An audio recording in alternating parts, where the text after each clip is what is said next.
আমাৰ চিৰাং জিলাৰ অহাকালি কাউণ্টিং আৰম্ভ হ'ব আমাৰ বিজনী আৰু কাজলগাঁৱত বিজনী কলেজত আৰু কাজলগাঁৱত ইউ এন ব্ৰহ্ম কলেজত। কাজলগাঁৱত আমাৰ 13 চিৰাঙৰ কাৰণে 14খন টেবুল ৰখা হৈছে।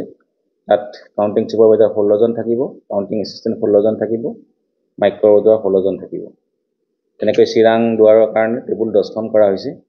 তাতে কাউণ্টিং ছুপাৰভাইজাৰ 12জন, কাউণ্টিং এছিষ্টেণ্ট 12জন, মাইক্ৰ' অবজাৰ্ভাৰ 12জন। 15 কাজলগাঁৱৰ কাৰণে 14খন টেবুল কৰা হৈছে। তাতে কাউণ্টিং ছুপাৰভাইজাৰ 16জন থাকিব, 2জন অবজাৰ্ভাৰৰ লগত থাকে, কাউণ্টিং এছিষ্টেণ্ট 16জন, মাইক্ৰ' অবজাৰ্ভাৰ 16জন। আৰু টোটেল আমি যদি চাওঁ আমাৰ চিৰাঙত counting supervisor 49, counting assistant 52, micro' observer 51। আৰু তেনেকৈ ঠিক বিজনীৰ কাৰণে বিজনী 16 নিচিমাৰ কাৰণে 12খন টেবুল, তাতো 14জন কাউণ্টিং ছুপাৰভাইজাৰ থাকিব, কাউণ্টিং এছিষ্টেণ্ট 14জন থাকিব, মাইক্ৰ' অবজাৰ্ভাৰ 14জন থাকিব, ইনক্লুডিং ৰিজাৰ্ভ।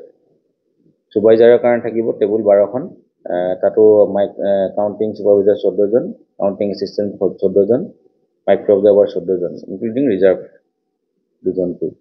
18 নম্বৰ মানাছৰ কাৰণে 12খন টেবুল থাকিব, তাতো কাউণ্টিং ছুপাৰভাইজাৰ 14জন, কাউণ্টিং এছিষ্টেণ্ট 14জন, মাইক্ৰ' অবজাৰ্ভাৰ 14জন।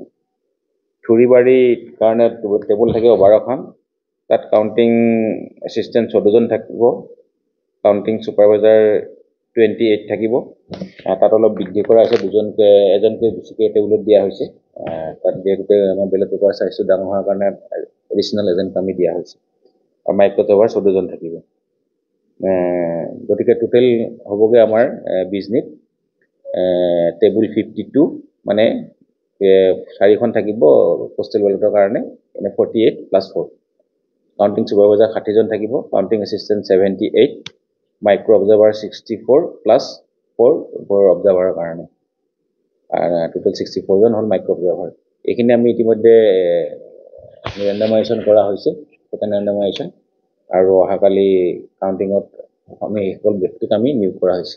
ইতিমধ্যে আমি কাউণ্টিং হলটো আমি থিয়েটাৰ আমাৰ থাকিব ছিকিউৰিটি, প্ৰত্যেকটো য'ত কাউণ্টিং হ'ব এৰিয়াত, তাত মিনিমাম 400 to 450 আমাৰ আৰ্মছ ফ'ৰ্চ থাকিব।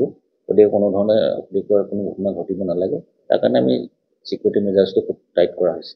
এতিয়ালৈকে হেৰি কৰা নাই, তেনেকুৱা ধৰণৰ আমি অলৰেডি আমাৰ 144 দিয়া আছে, এইটো সকলোৱে মানি চলিব।